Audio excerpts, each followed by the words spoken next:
ನಾವು ಮೆಟ್ರೋದಲ್ಲಿ ಬಂದಿದೀವಿ. ಇವ್ರನ್ನ ಮೆಟ್ರೋದೊಳಗೆ ಬಿಡ್ತಿಲ್ಲ, ಯಾಕಂದ್ರೆ ಇವ್ರದ್ದು ಡ್ರೆಸ್ ಗಲೀಜಿದೆ ಅಂತ.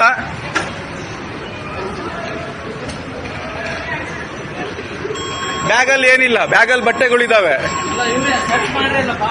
ಏನಿಲ್ಲ ಸರ್, ಎಲ್ಲ ಸರ್ಚ್ ಮಾಡಿದ್ದಾರೆ. ಡ್ರೆಸ್ ಗಲೀಜಿಲ್ಲ ಅಂತ ಬಿಡ್ತಿಲ್ಲ ಒಳಗೆ. ಅಲ್ಲಿ ಸರ್ ನೋಡಿ, ಅವ್ರು ರೈತರವರು ನೀವು ಯಾರಿಗ್ ಮಾಡ್ತೀರೋ ಮಾಡಿ. ಅಲ್ಲ, ಇದು ಬೇರೆಯವ್ರಿಗೆ ಅಸಹ್ಯ ಆಗುತ್ತಂತೆ. ಅಲ್ಲ, ಬೇರೆ ಇದು VIP ಟ್ರಾನ್ಸ್ಪೋರ್ಟ್ ಇದು.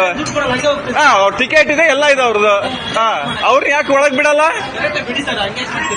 ಆತರ ಬೋರ್ಡ್ ಇದಂತೆ, ಗಲೀಜ್ ಗಟ್ಟೆ ಹಾಕೊಂಡ್ರಿಗೆ ಬಿಡಲ್ಲ ಅಂತ. ಎಲ್ಲಿ ತೋರ್ಸು ಅಂದೆ ಬೋರ್ಡ್. ದುಡ್ಡಿಲ್ಲ, ಹಾಕೊಂಡಿದಾರ ಅವರು. ನಾನ್ ಚೆನ್ನಾಗಿ ಹಾಕೊಂಡಿದ್ದೀನಿ, ನನಗೆ ಫ್ರೀ ಬಿಡ್ತಾರಾ? ನಂದು ಹೆಂಗಿದ್ ನೋಡಿ, ಲಕ್ಕ ಉಳಿದ್, ನನಗ್ ಬಿಡ್ತಾರಾ ಫ್ರೀ ಆಗಿ? ಅವ್ರ ಹತ್ರ ಏನಾರ ನೋಡಿ ಸರ್, ರಿಕ್ವೆಸ್ಟ್ ಮಾಡ್ಕೊಳ್ತೇನೆ ನಿಮ್ಮ ಹತ್ರ. ಅವ್ರ ಹತ್ರ ಏನಾರ ಇದ್ರೆ ನೀವು ಮಾಡಿ. ಏನಾರ ಇದ್ರೆ ತೆಗೆದು ಹೊರಗೆ ಕಳಿಸಿ, ನಾನೇನು ಹೇಳಲ್ಲ.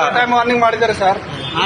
ಆಗಲ್ಲ ಸರ್. ಪಾಪ ಅವರು ಗಲೀಜಿರ್ಲಿ, ರೈತರವ್ರು ಪಾಪ ಅವ್ರಿಗೆ ಏನ್ ಗೊತ್ತಾಗತ್ತೆ ಹೇಳಿ ನೀವು? ಗಲೀಜ್ ಆಗ್ತದೆ ನೀವು ಹೇಳಿ, ವಿಚಾರ ಮಾಡಿ.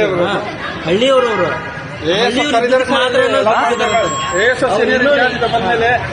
ಅಷ್ಟೊತ್ತು ನಮಗೆ ಕಾಯಕ್ಕಾಗಲ್ಲ, ನಾವು ಹೋಗ್ಬೇಕು. ಆಲ್ರೆಡಿ ಬಂದ್ 15 ನಿಮಿಷ ಆಯ್ತು ಇಲ್ಲಿ. ಏನಾರ ಇದು ಇದ್ರೆ ಏನಾರ ಪ್ರಾಬ್ಲಮ್ ಇದ್ರೆ ಹೊರಗೆ ಕಳಿಸಿ, ನಾನೇನು ಹೇಳಲ್ಲ. ನಾನು ಅಗ್ರಿ ಆಗ್ತೇನೆ ಸರ್, ಅದಕ್ಕೆ ನಾನು ಅಗ್ರಿ ಆಗ್ತೇನೆ. ಬಟ್ ನೀವು ಗಲೀಜಿದೆ ಅಂತಂದ್ರೆ ಬಿಡಬಾರ್ದು. ಆ ತರ